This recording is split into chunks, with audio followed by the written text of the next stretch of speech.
Hi there. So this week's video is going to be short and sweet. One thing that really stands out when you're showing your house is smell. So this is something that buyers can't turn off, right? I mean, they can choose not to look at something, but when there's an odor, it's very distracting. When a buyer walks in your house, before they notice the kitchen, before they check the size of the primary bedroom or bathroom, the very first thing they're going to notice when they open the front door is if you have an odor. Okay, here's the list of the most common smell offenders. Number 1 is pet odors. Number 2 is cooking odors.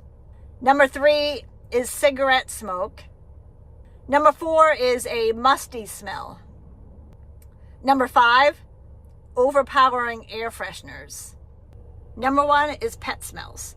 So make sure that you really do a deep clean and wash your doggy beds, wash the doggy blankets, and during a showing, remove all evidence of having a dog or a cat from the house. Pick up their dog food, cat food, whatever it is, and either put it in the garage or take it with you, and make sure there's no odors left in the house. Cooking odors. So here's another one that lingers in your house for a few hours.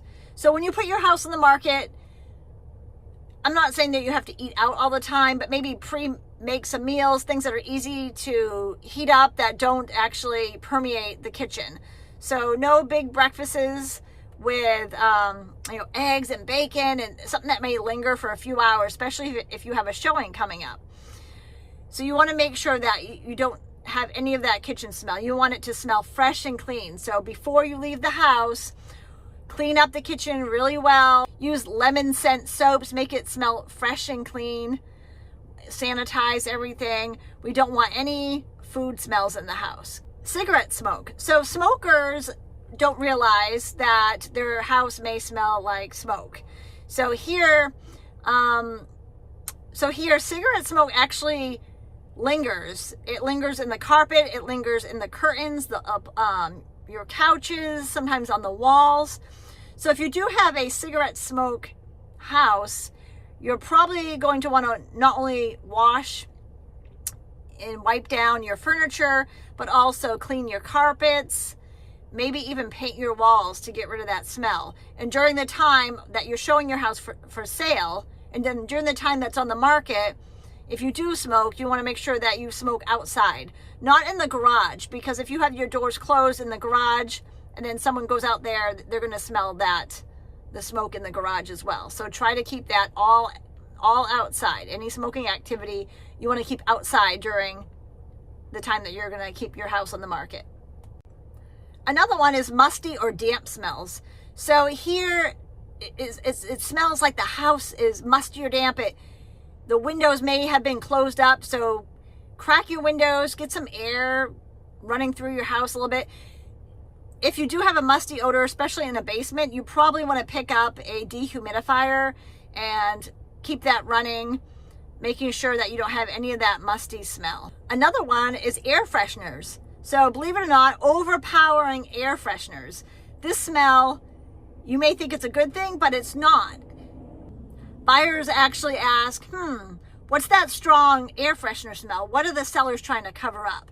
So it ends up smelling more like a cover-up than it does a nice fresh smell. So if you want to do air fresheners, try using, candles or just something very subtle, but none of the plug-ins are a little too strong. So the way to get rid of odors is to do a deep clean before listing your house, cleaning your carpets, cleaning your drapery, cleaning, your upholstery. Baking soda. You can use baking soda in the carpet, shake it on, let it sit overnight, and vacuum the next morning. That helps neutralize the carpet. Fresh paint helps a lot with getting rid of odors. HVAC maintenance. You can clean your air ducts, and you can also change your air filters. This will help with the airflow coming back into the house. If you have like a musty smell or a pet odor, changing the air filters work wonders.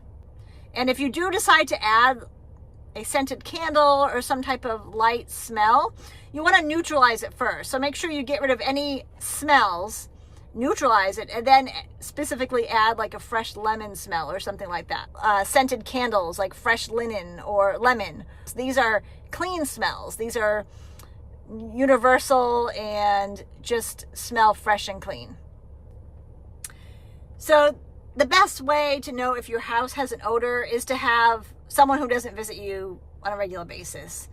Have someone ask your agent or ask your stager, when you walk into my house, how does it smell to you? Do you smell anything? And that way you'll get a neutral opinion. Someone who doesn't come in your house can recognize something that may be a little bit off. If it's a new carpet smell or fresh paint, that's appealing because it feels new and clean. We still don't want it too strong, but if there is going to be a smell, you rather have it be a new carpet smell or a fresh paint smell rather than a pet odor or cigarette smoke, things like that. Thank you again for watching, and I'll see you again next week.